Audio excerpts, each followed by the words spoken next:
Shalom, selamat pagi Bapak Ibu yang dikasihi Tuhan. Kita bersyukur kembali bahwa pada hari ini kita bisa bersama-sama bersekutu di dalam Tuhan, bahkan menaikkan ibadah puasa kita ya. Mari kita bersama-sama datang di hadapan Tuhan melalui persekutuan ini dan berharap puasanya Bapak Ibu kita di hadapan Tuhan berkenan. Ya, mari kita bersama-sama akan menaikkan pujian kita akan mendengarkan firman Tuhan dan menaikkan doa kita.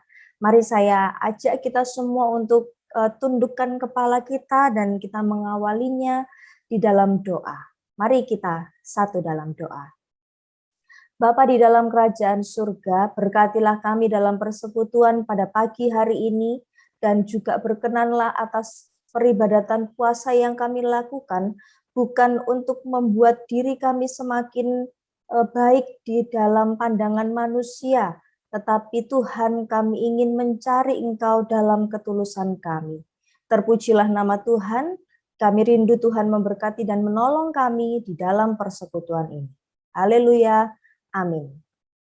Baik Bapak Ibu yang dikasihi Tuhan, melanjutkan persekutuan kita, mari kita bersama-sama akan memuji satu lagu. Kaulah harapan dalam hidupku.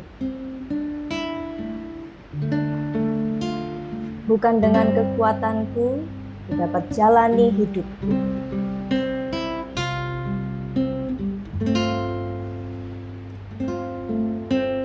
Bukan dengan kekuatanku, ku dapat jalani hidupku. Tanpa Tuhan yang di sampingku, ku tak mampu sendiri.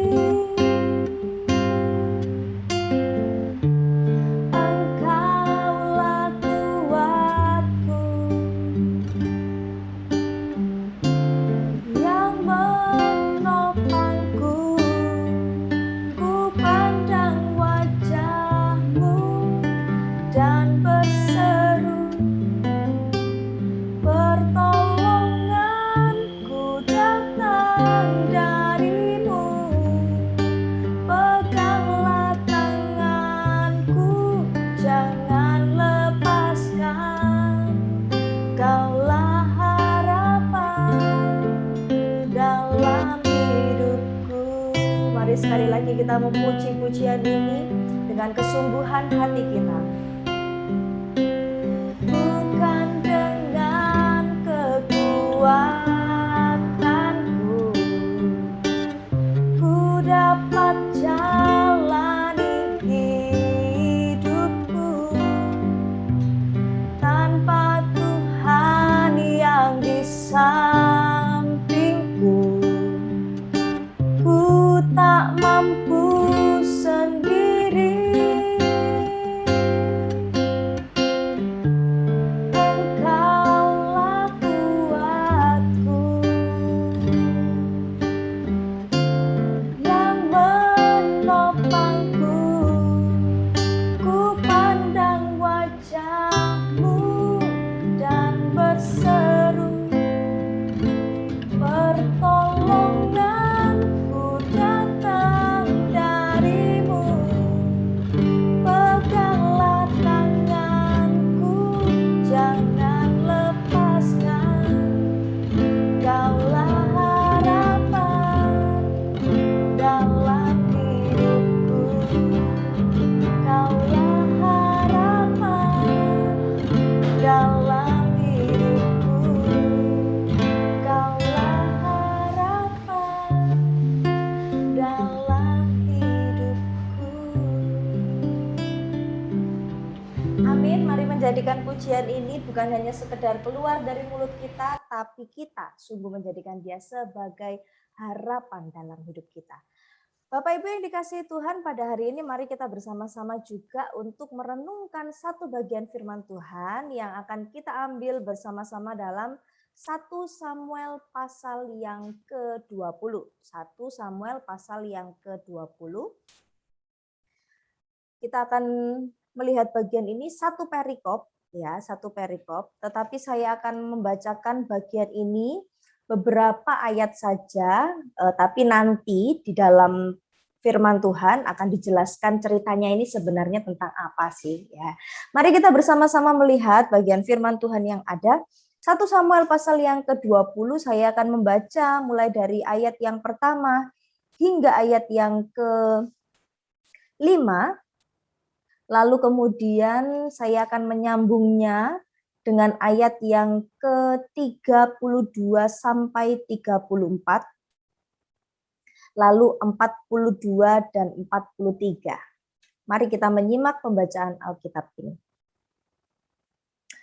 Perjanjian antara Daud dan Yonatan. Maka larilah Daud dari Nayot dekat Rama, sampailah ia kepada Yonatan lalu berkata, apakah yang telah kuperbuat?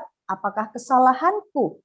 Dan apakah dosaku terhadap ayahmu sehingga ia ingin mencabut nyawaku? Tetapi Yonatan berkata kepadanya, jauhlah yang demikian itu. Engkau tidak akan mati dibunuh. Ingatlah, ayahku tidak berbuat sesuatu, baik perkara besar maupun perkara kecil dengan tidak menyatakannya kepadaku. Mengapakah ayahku harus menyembunyikan perkara ini kepadaku? Tidak mungkin.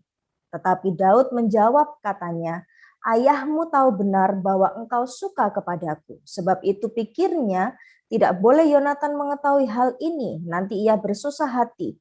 Namun demi Tuhan yang hidup dan demi hidupmu, hanya satu langkah jaraknya antara aku dan maut. Yonatan berkata kepada Daud, apapun kehendak hatimu, aku akan melakukannya bagimu.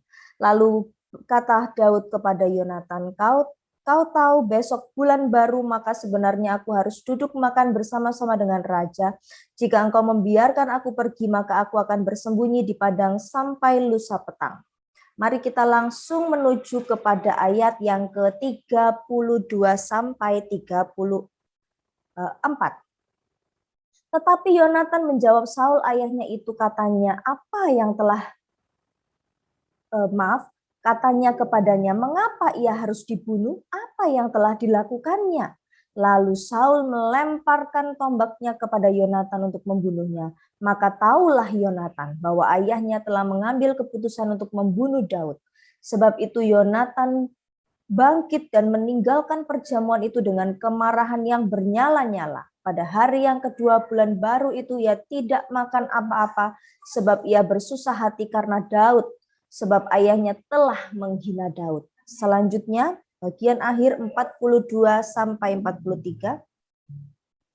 Kemudian berkatalah Yonatan kepada Daud, pergilah dengan selamat. Bukankah kita berdua telah bersumpah demi nama Tuhan demikian, Tuhan akan ada di antara aku dan engkau serta di antara keturunanku dan keturunanmu sampai selamanya. Setelah itu bangunlah Daud dan pergi, dan Yonatan pun pulang ke kotanya. Bapak Ibu yang dikasihi Tuhan, bertengkar, ya, berselisih, itu sesuatu hal yang biasa di dunia ini. Padahal itu sesuatu yang sebenarnya bukan hal yang biasa. Sebenarnya kehidupan anak-anak Tuhan itu bukan kehidupan yang penuh dengan pertengkaran. Tetapi sekali lagi, konflik itu bukan sebuah hal yang baru dalam kehidupan kita.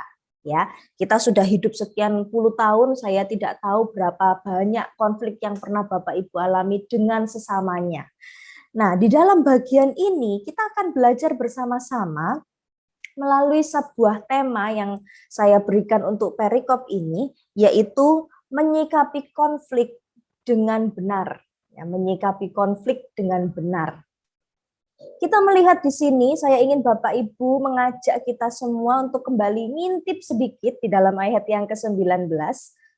Di dalam ayat yang ke-19 di situ kita mengetahui bahwa situasi Daud itu ternyata pada saat itu bukan sebuah situasi yang mudah. Karena apa?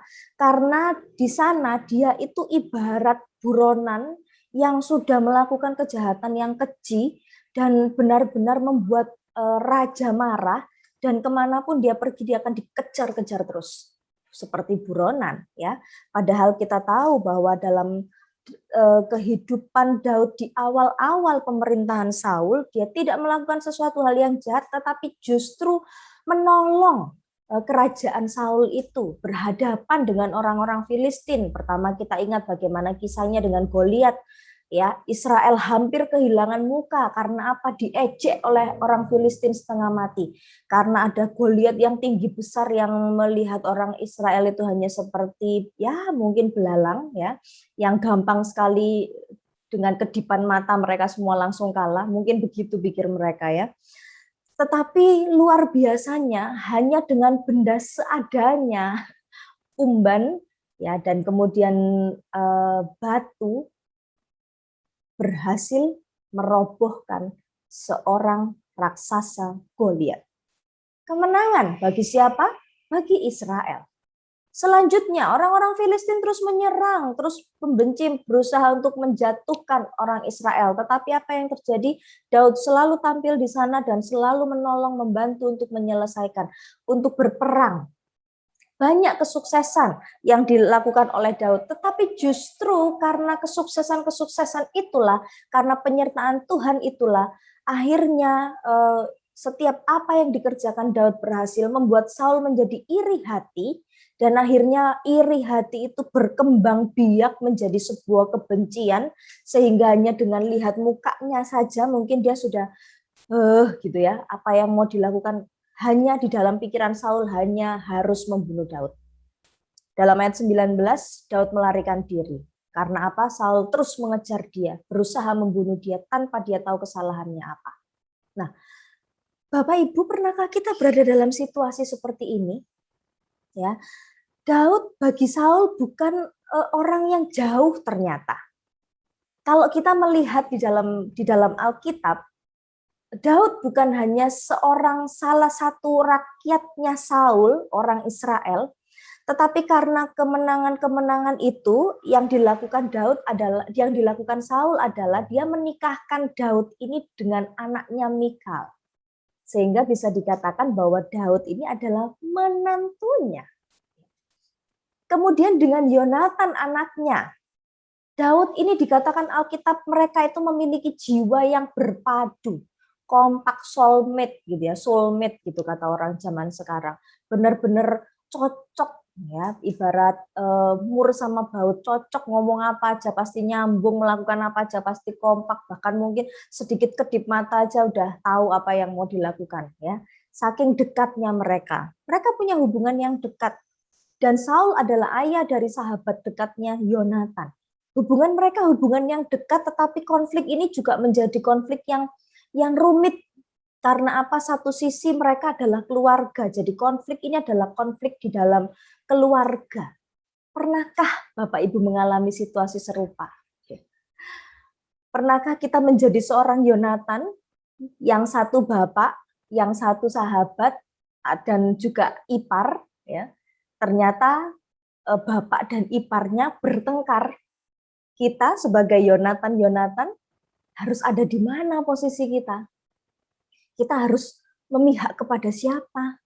Atau kita adalah seorang Daud misalnya. Kita tidak salah apa-apa. Tetapi mungkin senior kita, bapak kita, bapak menantu kita marah tanpa alasan dan berusaha untuk melenyapkan. Salah paham mungkin iya, atau bagaimana? Atau Bapak Ibu pernah berada di posisi sebagai Saul, seorang yang punya kekuatan kekuasaan, tetapi ada orang yang lebih muda, lebih energik, lebih banyak, lebih segala hal daripada kita, dan kita rasa sangat sulit untuk tidak iri hati kepada orang itu. Ketika kita menghadapi konflik semacam ini, bagaimana kita menyikapinya? Ini konflik yang menarik yang perlu kita belajar bagaimana kita bersikap benar dalam konflik yang terjadi, apalagi dengan orang-orang yang ada di sekitar kita, dekat dengan kita, bahkan keluarga kita, bahkan orang-orang yang kita kasihi. Bagaimana kita menyikapinya? Nah, kita akan belajar bersama-sama pada hari ini melalui 3 sikap, 3 tindakan. Yang pertama tindakan Daud, yang kedua tindakan Yonatan, dan yang ketiga tindakan Saul. Nah, mari Bapak Ibu, saya mengajak kita untuk mengawalinya di dalam ayat yang pertama. Dikatakan di situ, maka larilah Daud dari Nayot. Rupanya pada waktu di Nayot, ayat yang ke-19, disitulah Saul berusaha untuk membunuh Daud. Ya, kesekian kalinya. Ya, benar-benar di situ Daud sudah pertama mungkin rasa, iya enggak ya? Gitu ya. Kemudian yang kedua, nah ketemu lagi di Nayot, ini sudah pasti. Dia pasti berencana membunuh saya. Nah, di dalam ayat yang pertama itu yang diungkapkannya kepada Yonatan. Ya, dikatakan di situ, apakah yang telah kuperbuat, apakah kesalahanku dan apakah dosaku kepada ayahmu?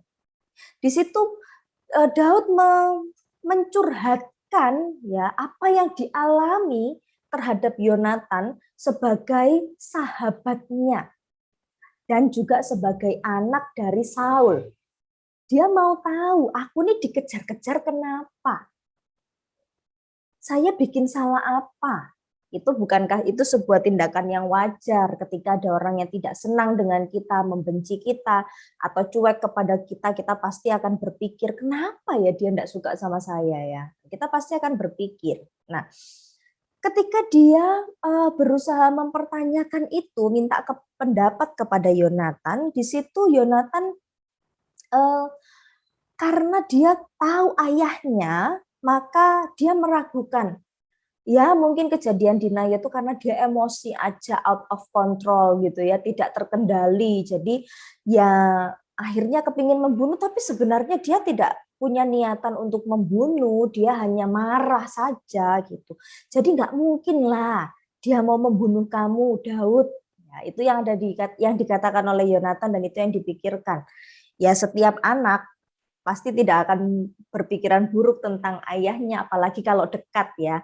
Kalau dekat anak-anak ya, kalau yang mengikuti persekutuan ini adalah anak-anak, ketika bapak kita diceritain hal-hal yang jelek, respon kita apa? Ya, gak mungkin lah bapakku gitu. Aku sudah hidup sekian tahun dengan dia, gitu ya. Paling tidak kita langsung akan melakukan pembelaan terhadap orang yang kita kasihi, kalau orang lain mengungkapkan kelemahan kekurangannya, ya karena itulah kasih gitu ya, ingin menutup segala kekurangan dan kelemahan, walaupun kadang-kadang kita perlu membuka mata bahwa memang manusia tidak sempurna ya, tapi namanya orang sudah sayang gitu ya, maka akan sangat sulit untuk katakan ya memang seperti itu orangnya atau malah ini, kecuali kita sudah ada kebencian duluan terhadap ayah atau terhadap orang yang diceritakan itu. Nah, pembicaraan ini pembicaraan yang sebenarnya sangat beresiko. Karena apa? Mereka bersahabat, mereka tidak pernah bertengkar, mereka sangat dekat. Alkitab katakan jiwanya berpadu, kompak. Tetapi karena persoalan ayahnya, itu bisa mendatangkan komunikasi ini menjadi tidak menarik, komunikasi ini menyinggung, dan persahabatan mereka merenggang atau bahkan putus. Ya. Ini merupakan hal yang sangat sulit sebenarnya diceritakan di dalam sebuah persahabatan. Tetapi ternyata di sini memang benar yang dikatakan Alkitab bahwa persahabatan mereka bukan persahabatan yang semu, tidak main-main, ya. Dan di situ akhirnya ketika ada dua pendapat yang berbeda antara Daud dan Yonatan, karena Yonatan mengatakan di dalam ayat yang kedua bahwa tidak mungkin kalau ada sesuatu bapakku tidak ngomong sama saya. Itu yang dikatakan Yonatan. Maka perbedaan pendapat ini mari kita perhatikan bersama-sama di dalam ayat yang ke-4 dan 5. Bagaimana sahabat itu menyikapi perbedaan pendapat yang berpotensi terhadap konflik dengan sangat bijak. Ya. Yonatan berkata kepada Daud, apapun kehendak hatimu, aku akan melakukannya bagimu. Lalu kata Daud kepada Yonatan, kau tahu besok bulan baru, maka sebenarnya aku harus duduk makan bersama-sama dengan raja. Jika engkau membiarkan aku pergi, maka aku akan bersembunyi di padang sampai lusa petang. Jemaat yang dikasihi Tuhan, mari kita memperhatikan kedua ayat ini. Bagaimana perbedaan pendapat mereka tidak kemudian berhenti dengan stop berkomunikasi. Gak isa, ya wes, gak usah ngomong lagi. Tidak demikian. Bukankah itu yang sering kali kita lakukan ketika kita berkonflik supaya masalahnya itu tidak berlarut-larut, diam saja dan tidak terselesaikan. Tetapi lihat apa yang mereka lakukan. Ketika terjadi perbedaan pendapat, kemudian Yonatan katakan, ayo apa kamu maunya gimana? Ayo kita lakukan.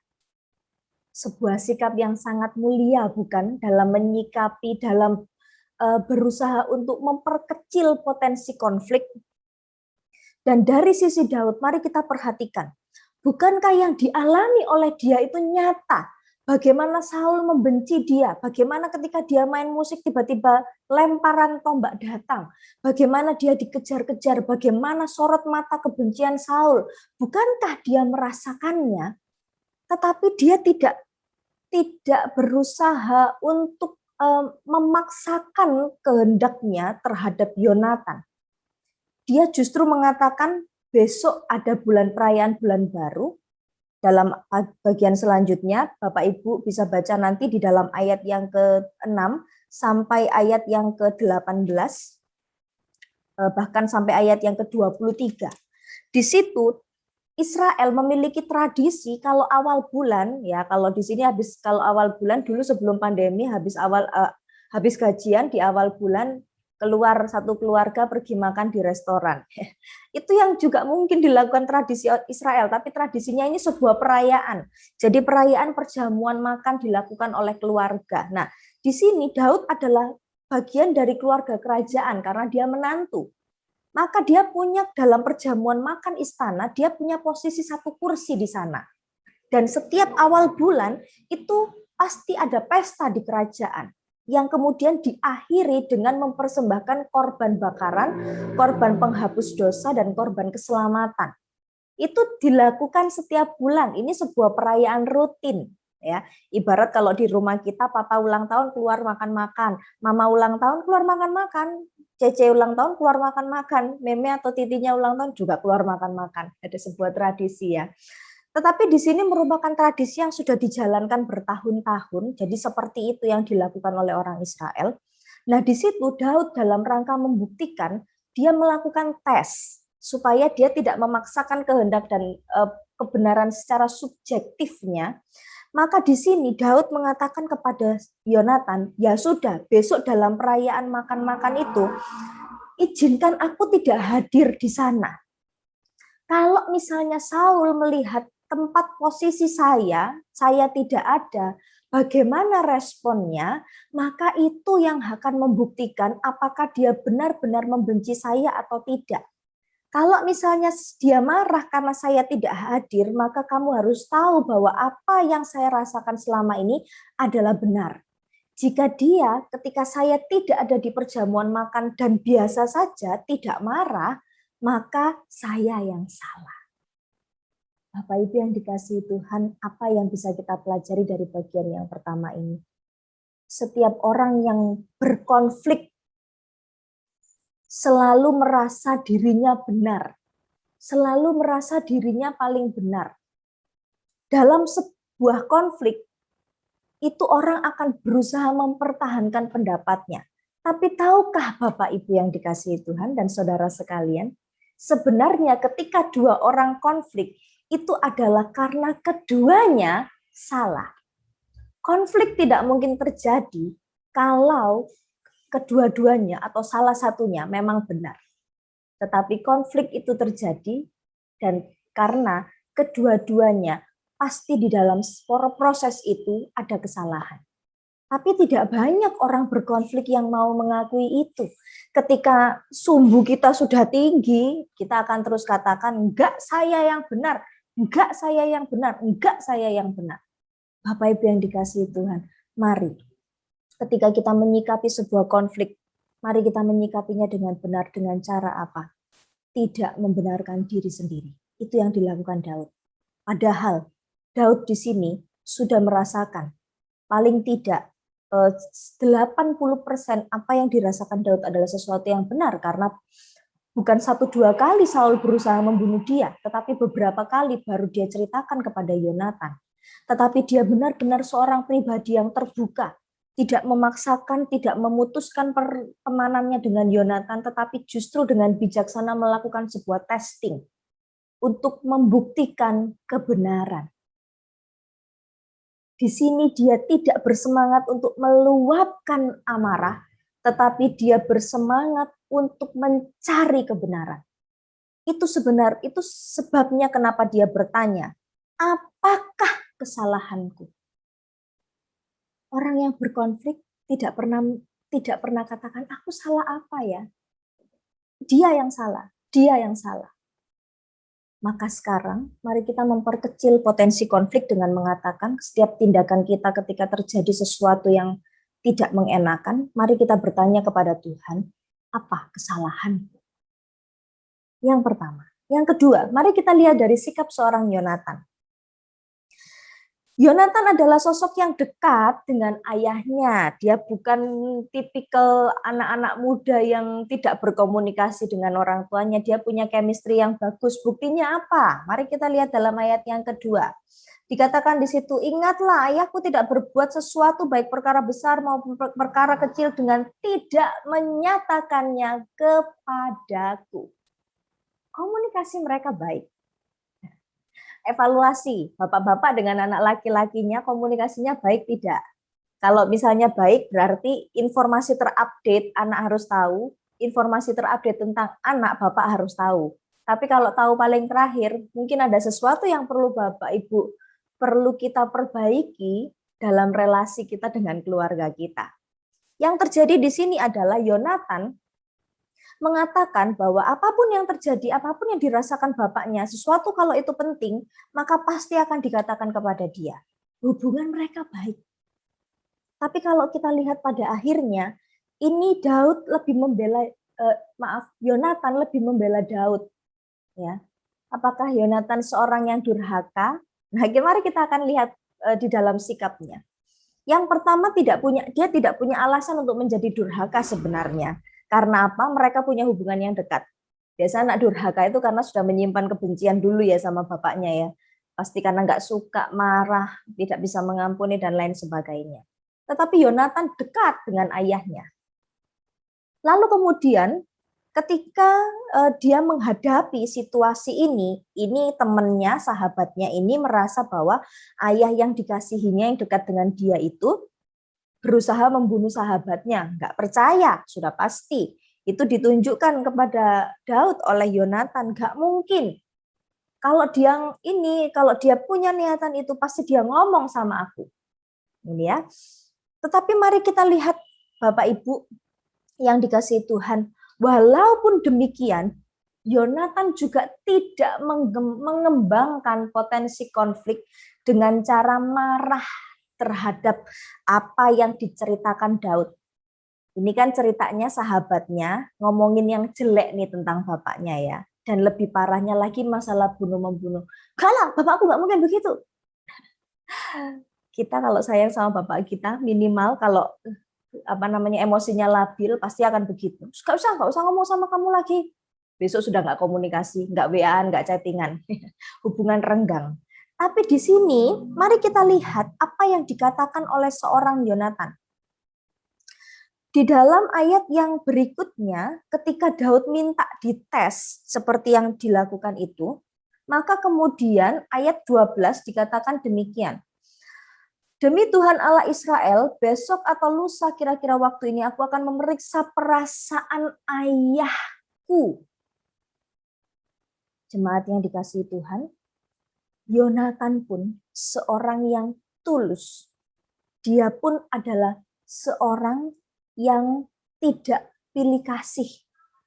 Di sini dia tidak terjepit tidak merasa tertuntut untuk terjepit atau terpojokkan harus membela siapa, teman atau bapaknya. Dia mengendalikan diri dengan cara, mari kita melakukan tes itu. Dia setuju dengan apa yang mau dikatakan oleh Daud supaya apa? Kebenaran yang dia dapatkan adalah sebuah kebenaran yang objektif. Kebenaran yang tidak berasal dari saya tok atau dia tok. Tetapi kebenaran yang terkonfirmasi benar. maka dia siap melakukan itu. Pada akhirnya, seperti bagian yang tadi kita lihat dalam ayat 32, dikatakan di situ, Yonatan menjawab Saul, mengapa ia harus dibunuh? Apa yang harus dilakukannya? Pada akhirnya, ketika dia melihat respon seorang ayah yang dikasihinya, dia bisa memutuskan dia akan berpihak kepada siapa. Bapak Ibu yang dikasihi Tuhan, cinta Yonatan bukan cinta buta. Dia bukan bucin, istilah anak zaman sekarang. Budak cinta, yang apa-apa yang dikatakan orang yang dicintainya diturut. Itukah salah, itukah benar, itukah bijak, itukah merugikan orang lain, gak peduli. Yang penting menuruti apa kata orang yang dicintainya itu. Yonatan tidak demikian. Bapak Ibu yang dikasihi Tuhan, apa yang bisa kita pelajari melalui bagian ini? Apakah kita pernah berada dalam situasi itu? Saya harus membela siapa? Anak atau suami saya? Adik atau suami saya? Atau istri saya? Mereka berantem, saya harus bela siapa? Banyak hubungan keluarga besar menjadi rusak ketika satu anggota keluarganya menikah. Bukankah pernikahan itu sebuah anugerah? Ya. Tapi berapa banyak pernikahan yang kemudian menjauhkan orang itu dengan keluarga besarnya, dengan orang tuanya, dengan adiknya, dengan kakaknya, keluarga besar. Bapak Ibu yang dikasihi Tuhan, di sini Yonatan tidak melakukan hal itu. Dia tidak terhanyut dalam perasaannya atau dalam sebuah judgment atau penghakiman, oh kamu kalau tidak bela bapakmu durhaka, kalau kamu tidak bela apa kata ibumu durhaka. Tidak. Dia berpihak pada Allah, pada kebenaran. Dan di dalam bagian ini disingkapkan bagaimana Saul bersikap yang menunjukkan tentang betapa bersalahnya Saul sehingga Yonatan di sini paham siapa yang harus dia bela. Dia bukan bela sahabatnya, dia bela kebenaran. Apa yang dilakukan dia berpihak kepada kebenaran. Bukan masalah ayah dan sahabat, tetapi masalah kebenaran. Bapak Ibu yang dikasihi Tuhan, ketika kita berada dalam situasi terjepit seperti ini, yang pertama yang harus kita lakukan adalah tenang. Yang kedua yang harus kita lakukan adalah mulai mencari kebenaran yang sejati. Kebenaran yang kebenaran. Bukan pendapat subjektif ini dan itu, apalagi bukan apa kata hati saya, apa kata emosi saya, sakno anakku, tak belai. Bukan itu, tetapi berpihak kepada Tuhan, melihat mana yang benar dan mana yang salah. Menimbang, logikanya seimbang, emosinya seimbang. Dia tenang, dia mengalami yang namanya pengendalian diri.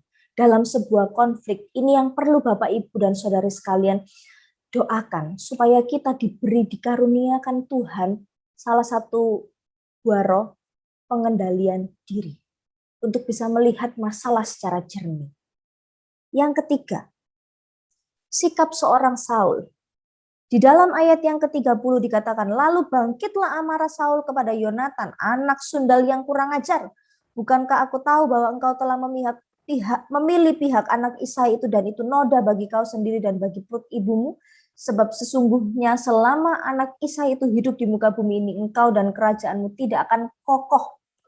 Bapak Ibu yang dikasihi Tuhan, satu-satunya yang membuat konflik itu semakin melebar, meluas, meninggi, semakin membesar adalah ketika orang itu hanya mementingkan dirinya dan kepentingannya. Ini yang terlihat di dalam seorang Saul.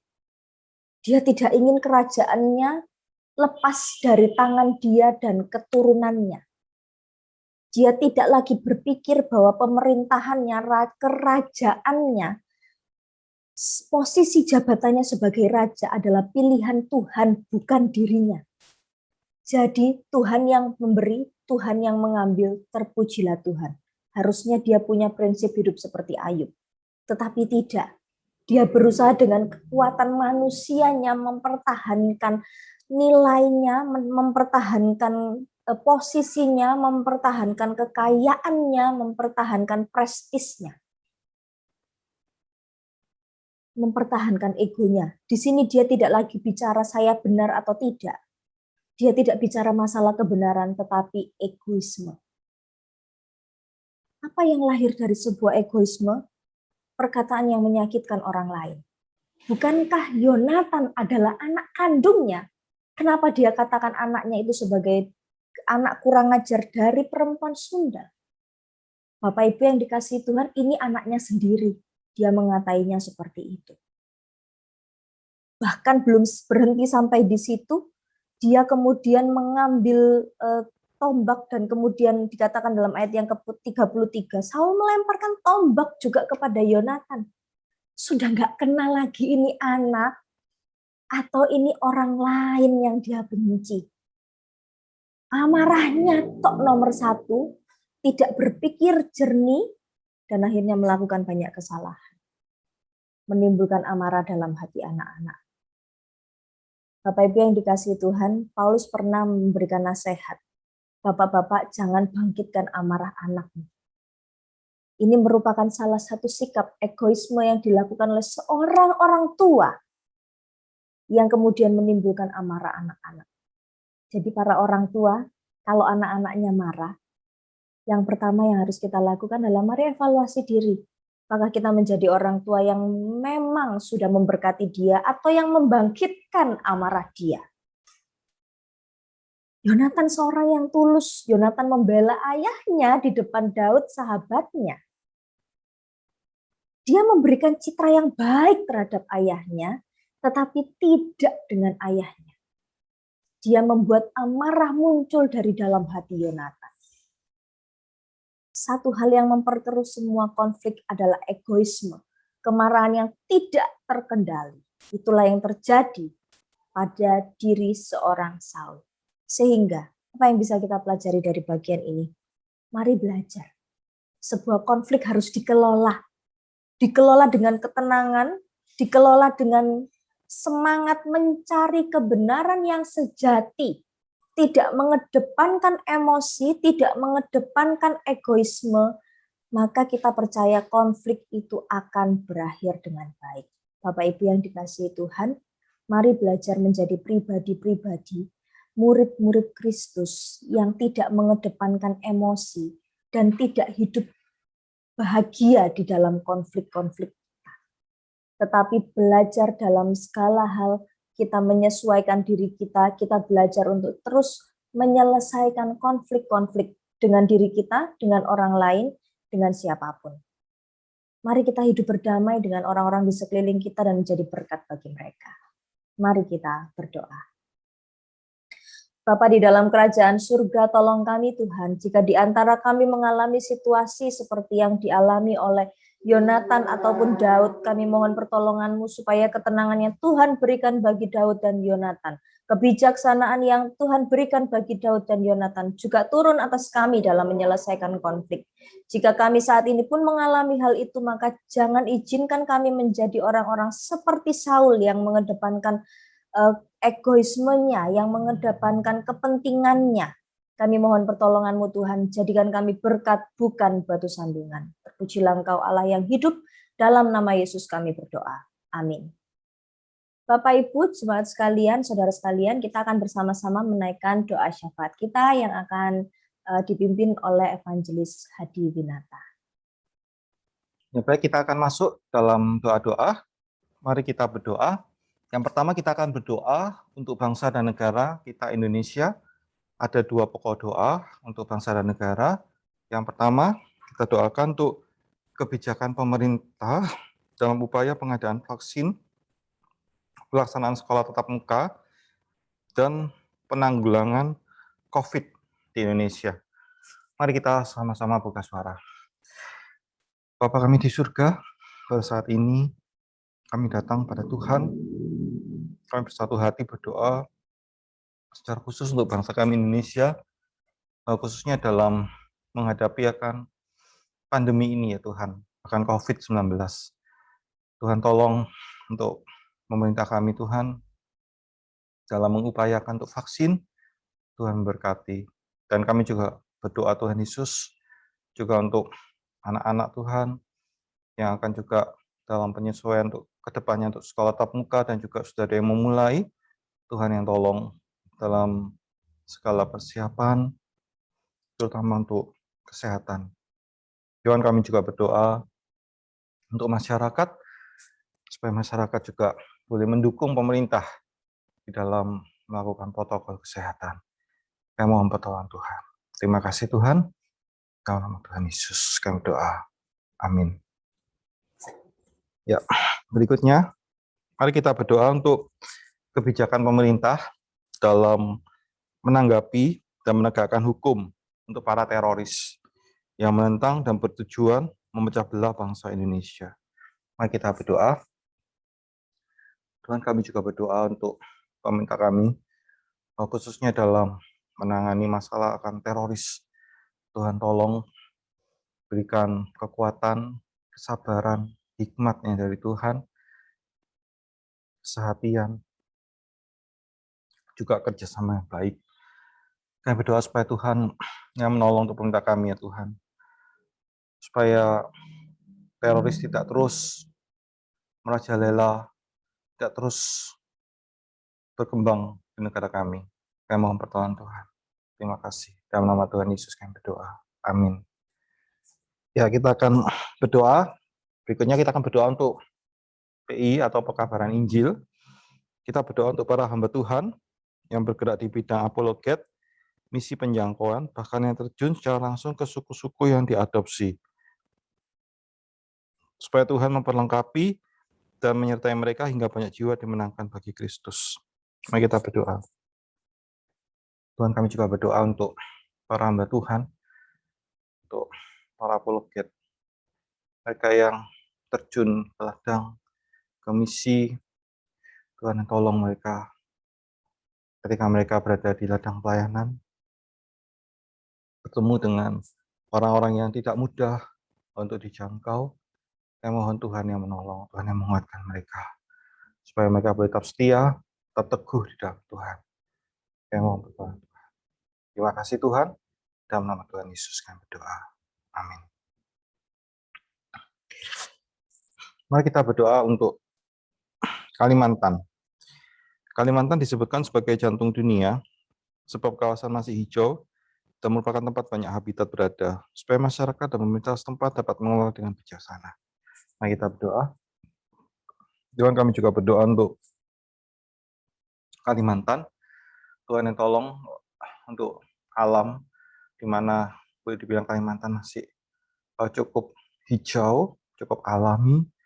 Saya mohon Tuhan berikan hikmat untuk pemerintah dalam mengelola, maupun juga masyarakat dalam menjaga untuk alam ini ya Tuhan.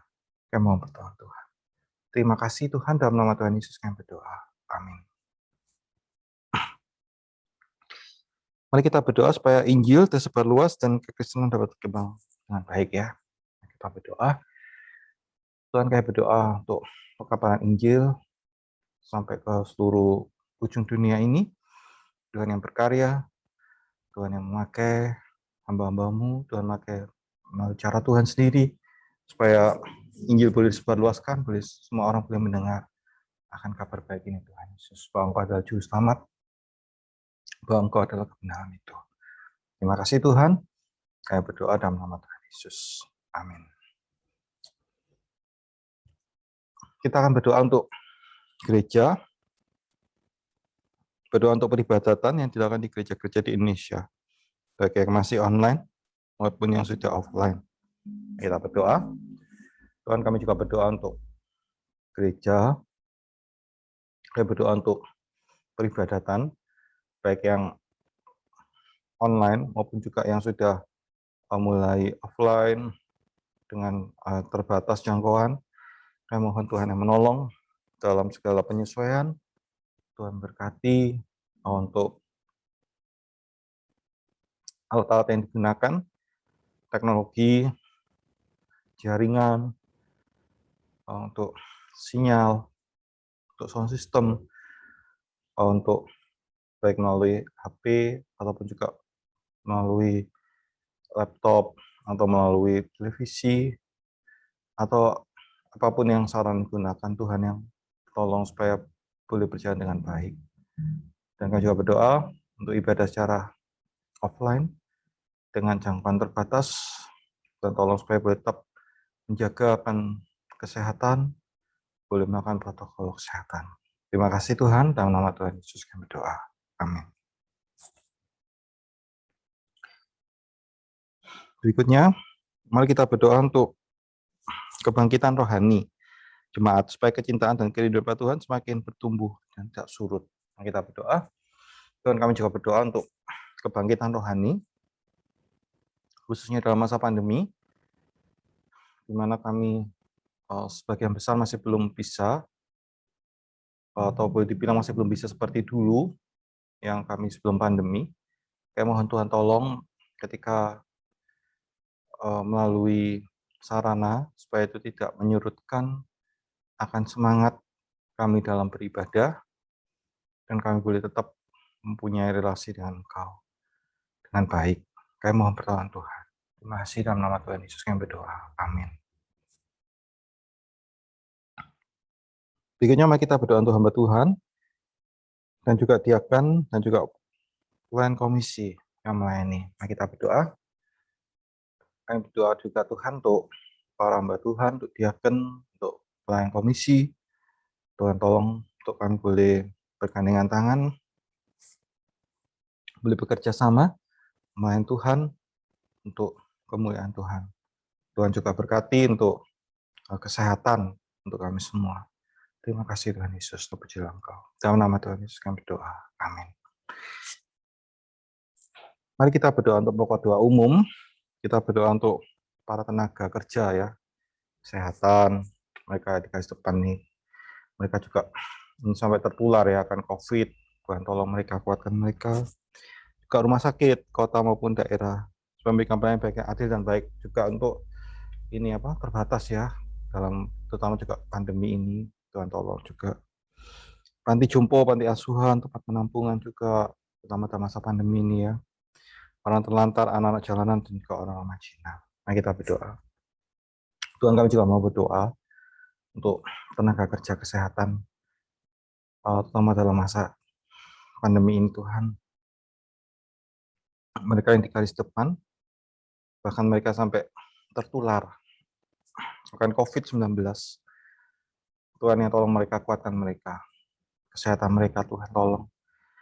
Doa juga Tuhan Yesus untuk rumah sakit, baik di pusat daerah, supaya juga boleh adil dalam memberikan pelayanan, terutama dalam masa pandemi di mana juga terbatas dalam peralatan.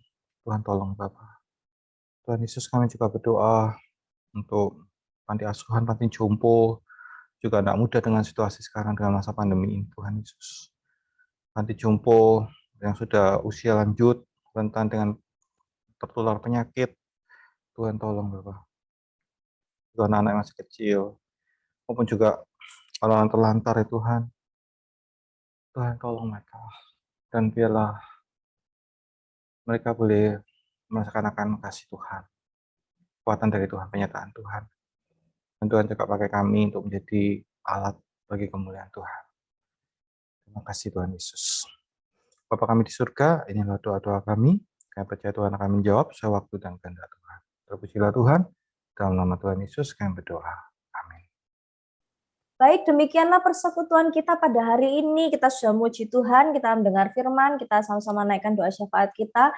Selanjutnya, setelah ini, mari berdoa juga supaya Tuhan memperkenankan ibadah puasa kita, bukan untuk mencari keselamatan puasa kita, tapi supaya kita bisa belajar untuk mengalahkan hasrat nafsu kedagingan kita, ya, hidup semakin serupa dengan Kristus, latihan dalam disiplin rohani. Kita akan mengakhiri persekutuan doa puasa ini. Mari kita mengakhirinya dengan pujian Berikan Ku Hati Seperti Hatimu.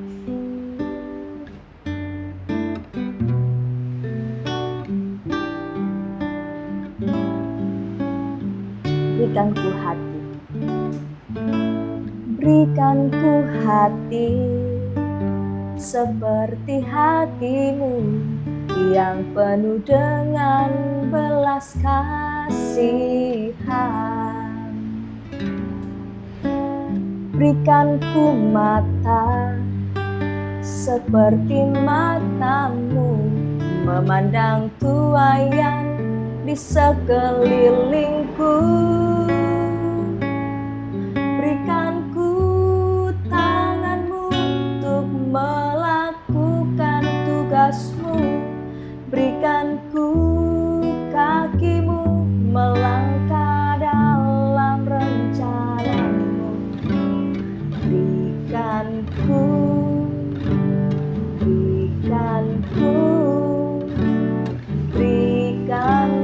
hatimu. Sekali lagi, berikan ku hati seperti hatimu.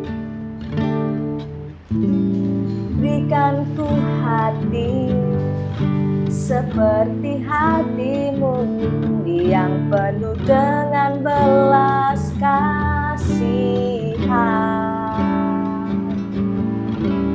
Berikan ku mata seperti matamu, memandang tuaian di sekelilingku.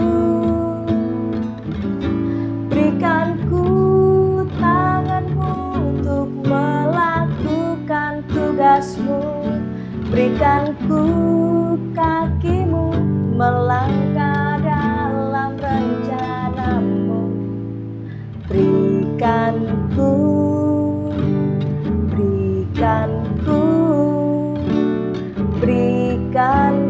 hatimu. Berikan ku hatimu. Berikan ku hatimu. Berikan ku hatimu. Mari kita berdoa. Bapa di dalam kerajaan surga, terima kasih Tuhan memberkati persekutuan kami pada pagi hingga siang hari ini. Kiranya nama-Mu dipermuliakan atas peribadatan pribadi kami di hadapan-Mu. Terpujilah Allah yang hidup. Jemaat yang dikasihi Tuhan, kiranya kasih karunia dari Allah Bapa kita, damai sejahtera dalam Kristus Yesus, kekuatan dan persekutuan dari Allah Roh Kudus menyertai setiap kita dari saat ini hingga Tuhan Yesus datang kembali. Amin. Tuhan memberkati kita semua. Sampai jumpa dalam persekutuan doa puasa bulan yang akan datang minggu kedua. Tuhan Yesus memberkati.